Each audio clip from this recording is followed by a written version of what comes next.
屬龍嘅你今年特別要留意喎，因為今年係流行腸胃疾病年，牛、龍、羊、狗係4個高危生肖。雖然你龍係排第4，咁排第4都要留意啦，係咪？咁所以今年煎炸嘢啊、生冷嘢唔好食咁多，煎炸嘢食得多咁就便秘啦，係咪？生冷嘢食得多，一陣人哋話係霍亂啊，或者流行性肚瀉嗰啲係棘手啦，即係屙到2打廁紙都唔夠用啊！所以記住啦，食嘢最緊要清淡少少。咁屬龍咧，除咗腸胃要留意之外，今年又唔係話太差嘅喎，因為吉星有福星同福德貴人星，雖然兩粒普通冇乜力嘅貴人星，咁有貴人多過有小人啦，係咪？咁仲有個叫攀按地位提升有進步，仲有天德逢凶化吉。咁咧天德其實唔係逢凶化吉，咁天德同月德咧代表個人唔係好記仇，個報復心唔係好重，咁報復心唔重結怨自然少，自然少就自然逢凶化吉咁解啦。咁凶星有咩？有飛刃，突如其來嘅損傷，可能揸車俾人撞啊，或者跌正隻腳，咁啊腳趾就損咗啦。我有朋友仲唔好彩添啊，俾車車親，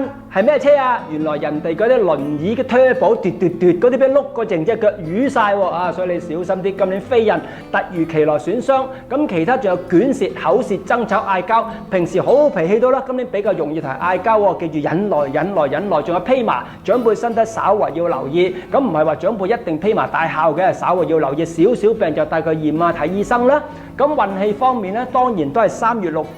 至8月8，平命人同熱命人麻麻地啦，但係唔緊要喎，因為今年大火最後一年，去到2016年入秋咗咧，連續6年金水嚟到你嘅世界咯喎，暫時仲要把握好機會咧，就8月8之後3月6之前嘅寒命人有任何機會，仲要放膽嘗試，因為如果今年爬唔到高位咧，好快有機會2016嘅秋天就會跌翻落嚟㗎啦。